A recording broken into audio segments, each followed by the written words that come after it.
We've got this very bizarre story coming out of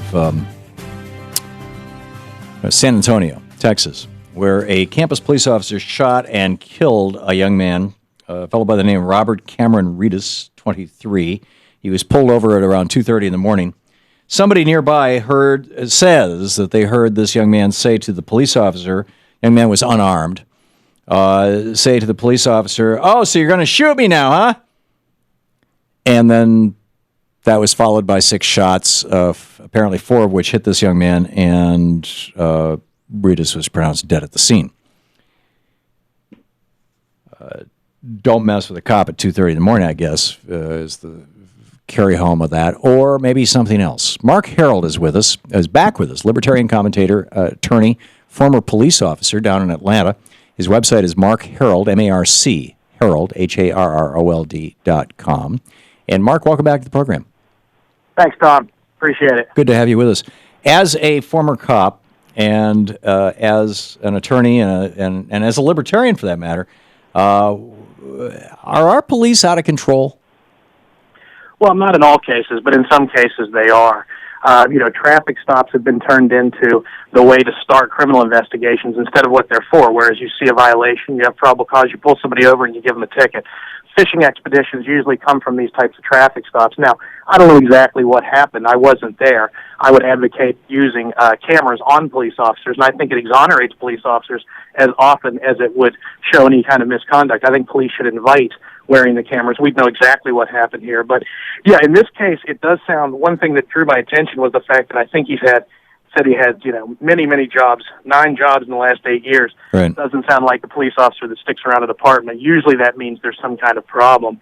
But again, I don't know for sure. But this part here about, oh, you're going to shoot me, that I can't really put in my mind how the altercation would be going, where the person would respond that way, and then the shooting would occur. I'm trying to think of a fact scenario, but this looks like a very unusual situation here. Yeah. Well, apparently this young man was belligerent, and the police officer pulled his gun, and at that point the kid said, "Oh, so you're going to shoot me?" And the cop shot him. I mean, it's at least according to this witness. But I, there's this larger issue, I think, of I was at both the Democratic and Republican national conventions recently. Now, I could go back to 1968. I wasn't there, but I remember when the police riot, Mayor Daley's police riot happened in Chicago against anti-war protesters. But now it's not just, cops with batons wading into the crowds. Now you've got these guys dressed like mutant Ninja Turtles. You've got weapons of war that are being used by machines of war being used by police departments. And up to and including now, they're buying these things that make you feel like you're being cooked, these basically giant microwaves, these things that create sound waves that crush people down to their knees, the pepper sprays that we've seen. I mean, it seems my sense of this, Marc, and I've been in this world for in the neighborhood of 6 decades. My sense of it is that this country is increasingly becoming more and more like a police state, and our media is almost celebrating that in some cases. Well, I would absolutely agree with that. Radley Balco has a book called Warrior Cop, and that's pretty much what's happened. It comes a lot back to the drug war. It comes back to the fact that federal funding for law enforcement has moved completely in the areas, not of psychology training, not of the different kinds of verbal judo that you can do to diffuse situations. It's moved more towards the SWAT mentality, all these specialized units. And police departments have followed that money, but the main thing is the drug war. It's taken cops from investigating completed crimes, trying to prevent crime by their presence or their programs, and as peacekeepers, and turn them much more into a military-type organization where, the force is used a lot more often than it used to be, at least statistically. And just like you said, the types of weapons, the types of things that they have, the options that they have, lethal and non-lethal force, have gone up with technology, and police have sort of followed suit. But I absolutely agree. Police used to be much more in the peacekeeping mode, investigatory mode. I think the drug war changed that. The money was in the hardcore policing. State and local departments followed suit, and we have very much more a SWAT culture. Just like you said, the Ninja Turtle thing. Most of the officers are now wearing their vests on the outside of their uniform. I think that shows, even though it's a small thing, a mindset towards more of a military or a police state than cops as your peacekeepers. Well, and in fact, the I forget the city in Ohio where that guy had the 3 young women for 10 years. It was Cleveland.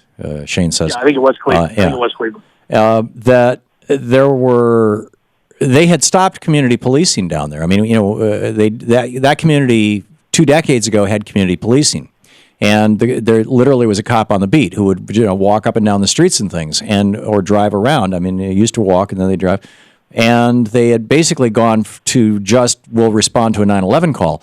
And had they had community policing, had there been a cop on the beat who got to know the neighborhood and got to know the people and actually interacted with them, they would have caught that guy years ago.